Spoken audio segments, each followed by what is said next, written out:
One careless moment, just a bump of the elbow, ruined a man's life and changed a little girl's forever. In the heart of a busy city, a powerful lawyer rushed across a crosswalk, ignoring everything in his path.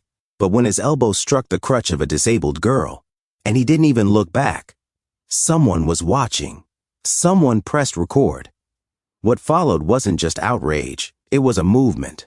Listen to today's true story of how a few seconds of indifference spiraled into a storm of consequences, or how one kind act can really impact. It was an ordinary morning in downtown Boston. Cars honked, shoes clicked on the pavement, and steam rose from sidewalk grates.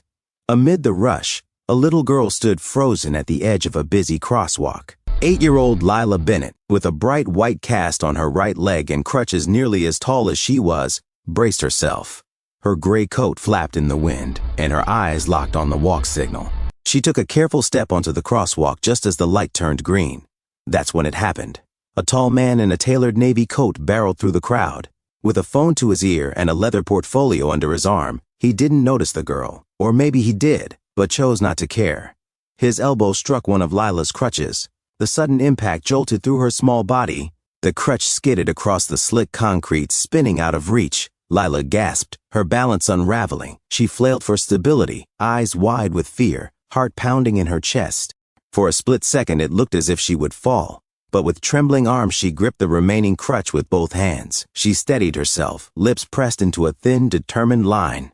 The chaos of the street roared around her, but no one stopped. The man, tall, composed, and dressed in an expensive navy coat, never slowed his stride.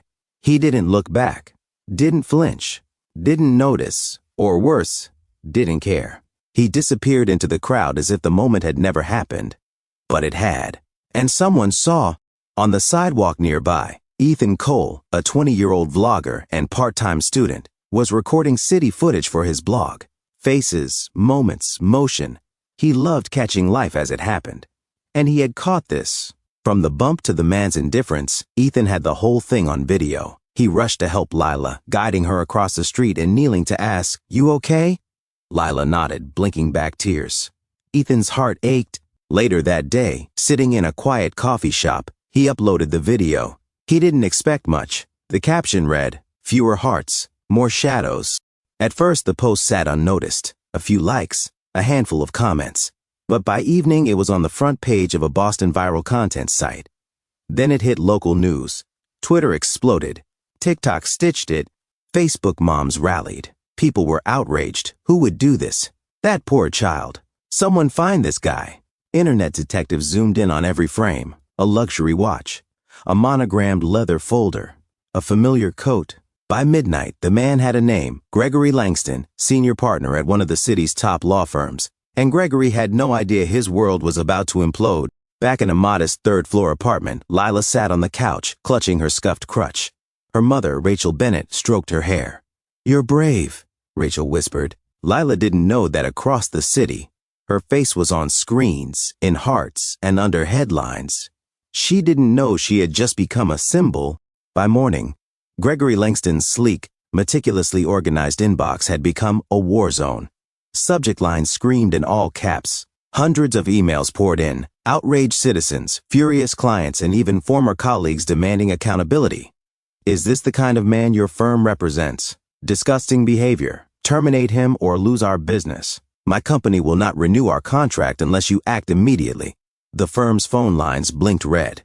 Gregory's name had gone from respected legal mind to public disgrace in a matter of hours. The partners rattled and convened an emergency meeting late into the night. By sunrise, the decision was unanimous.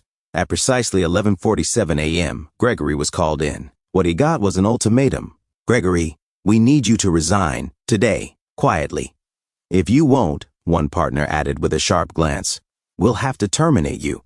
Publicly, his world, once built on power, prestige, and precision, had cracked open beneath him. And there was no negotiation this time. He stood at his office window, watching the indifferent city move on below, and for the first time in years he felt fear, not for his job, but for how fragile success really was. All from one careless moment. That night, 2 women appeared at the Bennett's apartment. One was a volunteer, Tanya Morris, the other a local reporter, Melissa Graves. They carried a bright box and a gift-wrapped package. Some folks wanted to help, Tanya smiled. Inside the box, brand new lightweight crutches with flower stickers. The package, children's books, toys, and a small card that read, "To Boston's Little Warrior."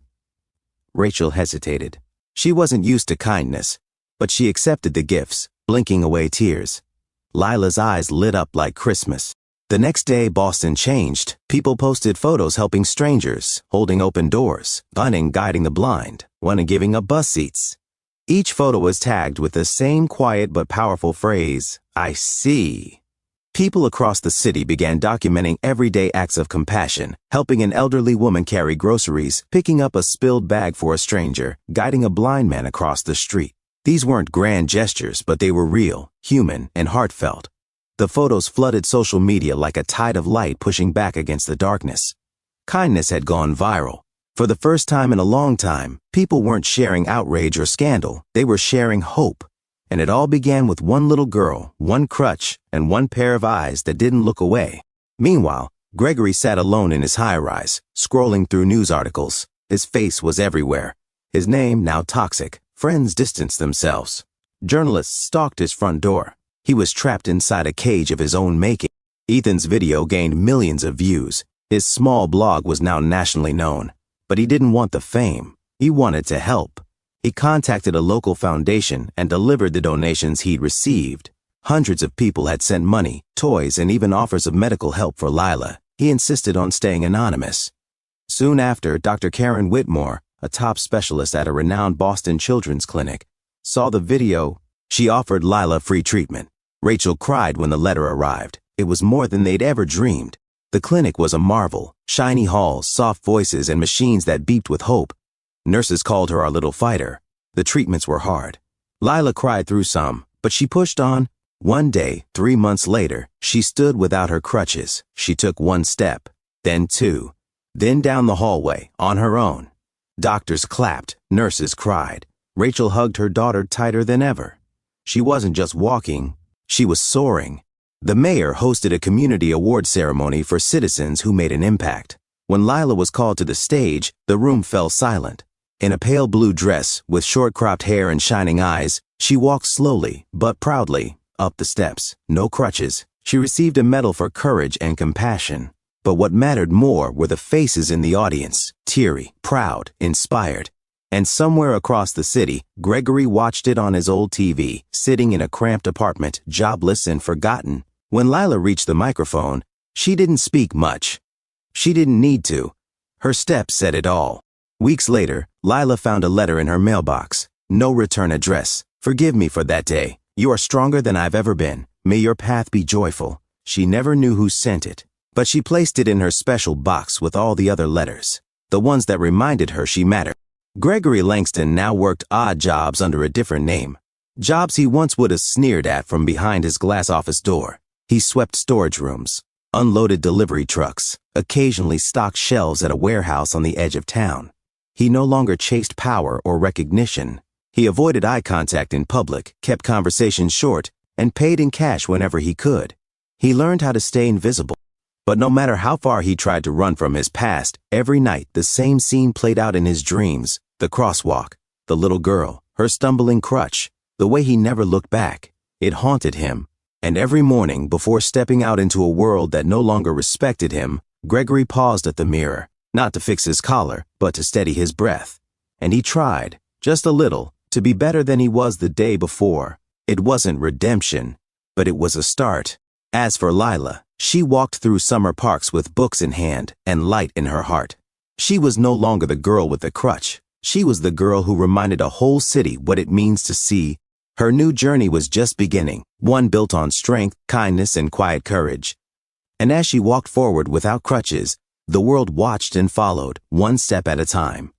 But what about you? If you saw someone stumble in the street, would you look away? Or would you stop and say, "I see too"? Please share your thoughts in the comments below, and thank you so much for tuning into Storyline Narratives.